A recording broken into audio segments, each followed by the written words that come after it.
Guys, good morning. আশা করি সবাই খুব ভালো আছো, সুস্থ আছো। আমরাও খুব ভালো আছি, সুস্থ আছি। বংপল্লবী চ্যানেলের নতুন একটি ভিডিওর সাথে তোমাদের সকলকে অনেক অনেক। আর বেশি কথা আজকে বলবো না, এখন সোজা যাবো রান্নাঘরে। কী কী করি সারাদিন তোমাদের সাথে শেয়ার করবো। তোমরা কন্টিনিউ দেখতে থাকো, আশা করি তোমাদের খুব ভালো লাগবে। তো চলো, রান্নাঘরে চলে এলাম, এসে চা করলাম। এটা হচ্ছে আমার চা, ওর চাটা অনেকক্ষণ আগে খেয়ে নিয়েছে। আর সকালে আজকে ব্রেকফাস্টে ওকে দিলাম হচ্ছে ম্যাগি। তারপরে হচ্ছে দুধটা জাল দিয়ে নিলাম। এপাশে ইসবগুল রেখেছি, আমার খুব পেটের প্রবলেম হচ্ছে, সেজন্য খাবো। আর এখানে আমি করলা কেটে নিলাম, এখন করলা ভাজা করব। আর আজকে দেখা যাক কী রান্না করব, সেটা তোমরা দেখতে থাকো। তো একটাই করলা করছি, বেশি করছি না, কারণ আমি অত করলা খাবো না, খাই না। ওকেই শুধু দেব, আর আমি একটু খাবো ওখান থেকে, অল্প একটু। ভাত হয়ে গেছে, একদম জাস্ট নামালাম, ধোয়া বেরোচ্ছে। আর এখানে সয়াবিন দিয়ে এই আলু দিয়ে তরকারি করব। তো সয়াবিনটাকে হচ্ছে হালকা গরম জলে ভাপ দিয়ে নিয়েছি, তার মধ্যে হলুদ লবণ দিয়ে মেখেছি। আর এখানে হলুদ লবণ দিয়ে মাখা আছে। আর এখানে আছে মশলা, পেঁয়াজ ছাড়া রসুন ছাড়া মশলা। সয়াবিন তো পেঁয়াজ রসুন ছাড়া বেশি ভালো হতে চায় না, নিরামিষভাবেই করতে হবে। টমেটো দিয়েছি। সয়াবিন দিয়ে আলু দিয়ে তরকারি হয়ে গেছে। আর এই যে করলা ভাজাটা করেছিলাম তখন। এখন হচ্ছে রান্নাঘরটা পরিষ্কার করব, গ্যাস মুছতে হবে আর এই সবজিগুলো তুলতে হবে। সম্পূর্ণটা এখন পরিষ্কার করে নেব। আমি এখন রান্নাঘর পরিষ্কার করে নেব। আর হচ্ছে বেশি কিছু তো করিনি, শুধু হচ্ছে এই করলা ভাজা আর হচ্ছে আলু সয়াবিনের তরকারি করেছি, আর কিছু করিনি। আর এখন পরিষ্কার করে নেব। আর হচ্ছে কাল বাজার করেছিলাম, তো ওগুলো কালকে আর গোছানো হয়নি, সেগুলো আজকে ফ্রিজে তুলে নেব। আর হচ্ছে ডেইলি তো আর বাজার করা হয় না, যখন বাজার করতে যাই তখন একবারে অনেকগুলো সবজি একবারে নিয়ে আসা হয়। তো প্রত্যেকবার যখন বাজার করে নিয়ে আসি, শেষের দিকে কোনো না কোনো হচ্ছে সবজিগুলো শুকিয়ে যাবে, আর তাতে কিছু না একটু হলেও নষ্ট হয়। তো এক দুটো হলেও, কারণ শুকিয়ে যাওয়ার ফলে ফ্রিজে রাখলেও কিন্তু শুকিয়ে যায়। কিন্তু এবার কিন্তু একটা সবজিও শুকোয়নি, কারণ হচ্ছে এবার 7 দিন থেকে হচ্ছে নিরামিষ খাওয়ার ফলে সবজিটা বেশি করে খাওয়া হচ্ছে, তাতে সবজিগুলো বেশি বেশি লাগছে আর শেষ হয়ে যাচ্ছে। সেজন্য যাক, এবার কোনো কিছু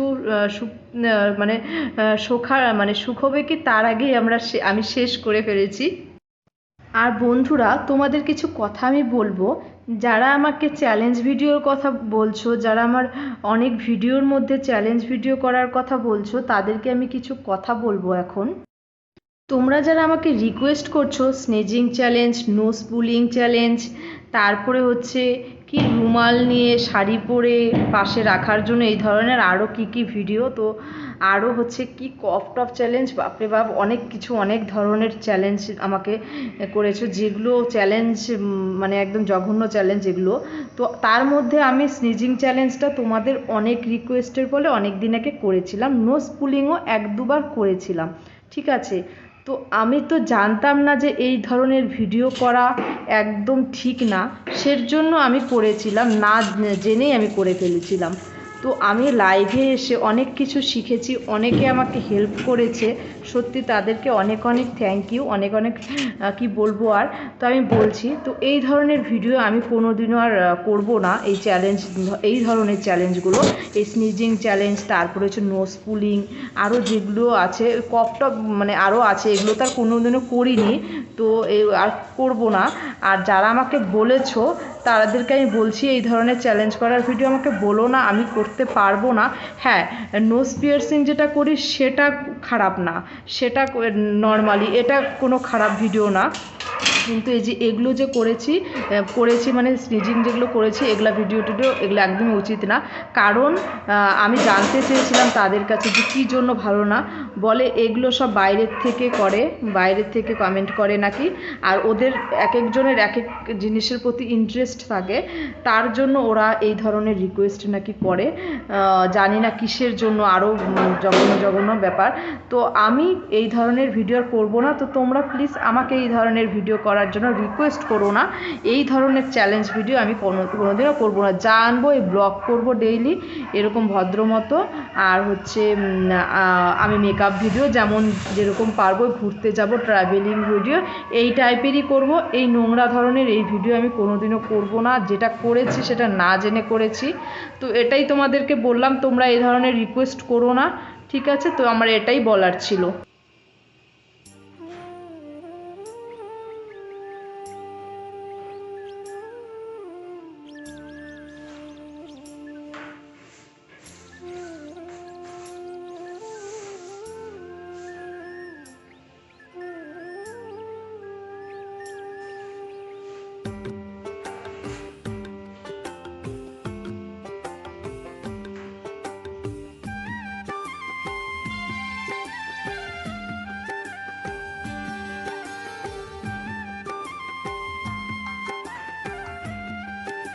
এই কাজ বাজ করে বসলাম আর সকালের খাওয়াটাও খেয়ে নিলাম। একটু লেট হলো কারণ ফোনে একটু কথা বলছিলাম সেজন্য। আর ওর খাবারটা বাড়বো ভাবলাম, তারপরে হঠাৎ করে মনে পড়লো যে আজকে আমার বর অফিসে যাওয়ার সময় বলেছিল যে আজকে হয়তো চলে আসবো, কারণ আজকে হচ্ছে পহেলা মে, আর পহেলা মেতে হাফ ডে হয়তো হবে, গেছে অফিসে হয়তো হাফ ডে হবে আর চলে আসবে। তারপরে খাবারটা বাড়ার আগে তারপরে মনে পড়েছে, তার জন্য আমি ফোন করলাম ওকে যে আমি কি খাবারটা বাড়বো, নয়তো আবার কি হবে বলো তো, যদি খাবারটা বাড়ার পর ওই টিফিন বাটিটা আবার ধুতে হবে, খুব ভালো লাগে না। সেজন্য আমি একবার জিজ্ঞেস করে নেই, যদি হয় তো আমি বেরিয়ে দেবো।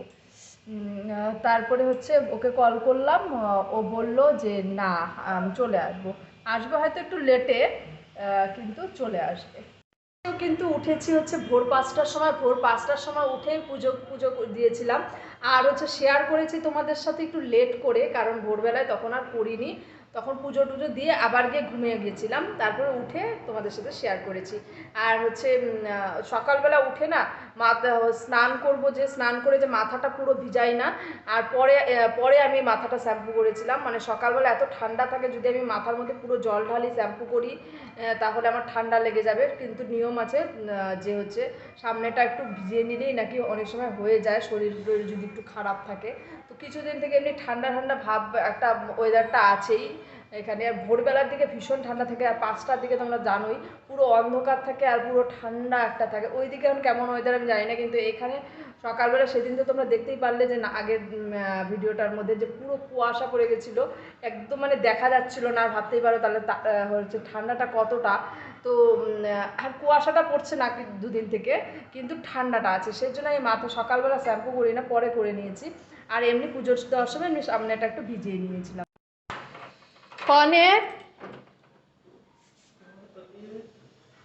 ओ मेरा पति आ गया, ডাস্টবিন भी ले लेती।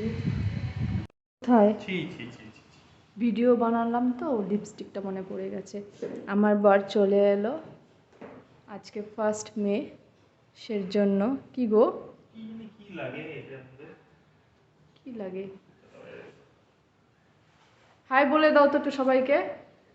তুমি না বলেছো এখন আমার সাথে ভিডিওতে করবে, আমার সাথে সাপোর্ট করবে, আমাকে সাপোর্ট করবে। কি ভুলভাল বলছি বলো। বলিনি বলেই তো এরকম ভুলভাল বললে তো আর বলতে পারতে না। না এই যে সাপোর্ট করছে এটাই কথা বলো না, আমার ভাল লাগে। তোমাকে সবাই বলে, আমি যখন লাইভে আসি তোমার কথা সবাই বলে যে দাদাভাইকে লাইভে নিয়ে আসো, দাদাভাইকে লাইভে নিয়ে আসো, অনেকেই বলে। আমার বর অফিস থেকে এসেও আবার কাজে বসে গেছে, দেখো। Good evening. চা খাবো বলে রান্নাঘরে এলাম, আসো। তো চা বসিয়ে দিয়েছি, আসো না। চা বসিয়ে দিয়েছি, চা হয়ে যাচ্ছে। আর এখানে টোস্ট দিয়ে খাবো। এটা হচ্ছে তিলের টোস্ট, খুব টেস্টি। টোস্টটার মধ্যে তিল আছে। তো একদিন আমরা ফার্স্ট এখানে নিচের দোকান থেকে নিয়ে এসেছিলাম, ভাবছিলাম কেমন হবে না হবে, তারপরে দেখি ভীষণ টেস্টি টোস্টটা। তো ওটা শেষ হয়ে গেছে আগের প্যাকেটটা, এখন হচ্ছে আবার নিয়ে আসা হয়েছে, ওটা শেষ হয়ে যাওয়ার ফলে। আর এখানে চা পাতা দিয়ে দিচ্ছি। আর এখানে আমি দেখাচ্ছি, দাঁড়াও 1 মিনিট। এখানে কিছু জাম আছে, তো সেদিন নিয়ে এসেছিল, তো খাওয়া হয়ে গেছে, অনেকটা বাকিটা আছে, তো দেখি একটু পরে মাখতে পারি চা খাওয়ার পরে। আর এখানে বানাচ্ছি হচ্ছে লেমন টি। তোমরা কেউ কি তোমরা লেমন টি খাও? যদি খাও তাহলে বলো। আমার প্রথম প্রথম লেমন টি খেতে একদম ভাল লাগতো না, কিন্তু এখন খেতে বেশ ভাল লাগে। মাঝখানে আবার বন্ধ করে দিয়েছিলাম লেমন টি খাওয়া, মাঝখানে আবার আদা চা ধরেছিলাম। দুধ চা তো অনেক দিন থেকে খাওয়াই হয় না। দুধ চা তো আগে ভীষণ প্রিয় ছিল, এখনও খাবো, মানে এখনও প্রিয়, কিন্তু আমার বর আমাকে খেতে দেয় না, বলে দুধ চা খাওয়া অতটা ভালো না, এই না, তুমি লেমন টি খাও, লেমন টি খাওয়া অনেক ভালো।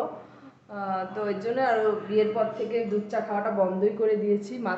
বিয়ের পরে আমি যখন বাইরে ছিলাম চেন্নাই, তখন দুধ চা খাওয়া যখনই খেতাম তখনই আমার গ্যাস হয়ে যেত ভীষণ পরিমাণে, পেট টেট ফুলে যেত, ওখানকার দুধটা হয়তো শ্যুট করতো না। আবার যখন বাড়ি যেতাম তখন দুধ চা হঠাৎ হঠাৎ খেলে দেখতাম হতো না। তো এখনও হবে না আই থিঙ্ক, কিন্তু আমি খাওয়াটা বাদ দিয়ে দিয়েছি এমনিতেই। দুধ চা অনেকেই বলে দুধ চা খাওয়া ঠিক না, ঠিক আছে, তো লেমন টিটা খাওয়া ভালো, তো লেমন টিটাই খাই।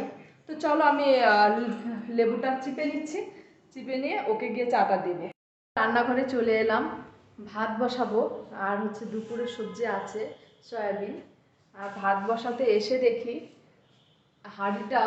হাঁড়ির মধ্যে একটুকু ভাত নেই। তো দুধ কিছু তো এমনি পড়ে থাকে যতটুকু নিচে, তার মধ্যে দেখো কতগুলো,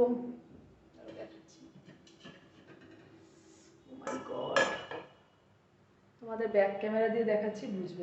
দেখতে পাচ্ছ অবস্থাটা, কিভাবে পিঁপড়াগুলো আসে, এত পিঁপড়ে হয় দেখো ভেতর টেতর। যদিও ভাত নেই, যে কয়েকটা ভাতও ছিল তো ওটুকুও নেই, যে কয়েকটা ছিল ওটুকু নেই, এই যে এখানে কয়েকটা আছে, এমন পরিস্থিতিটা দেখো, কিচ্ছু রাখা যায় না।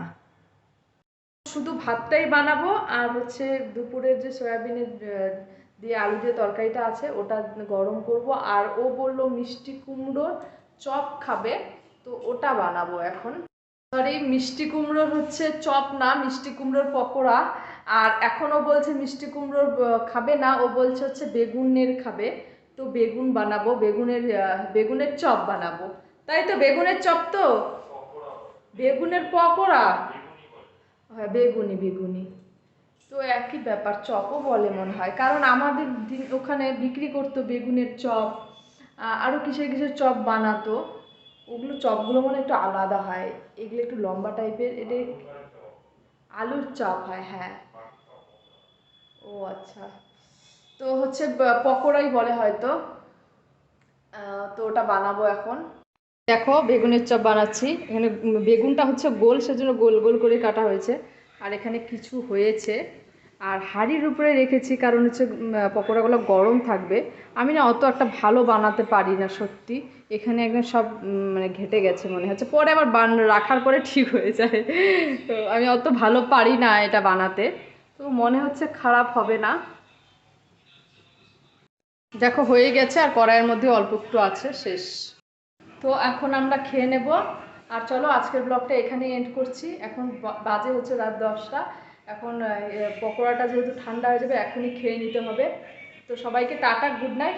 নেক্সট ব্লগ নিয়ে আমি আবার চলে আসবো, ততক্ষণ সবাই খুব ভালো থেকো, সুস্থ থেকো, সবাইকে টাটা।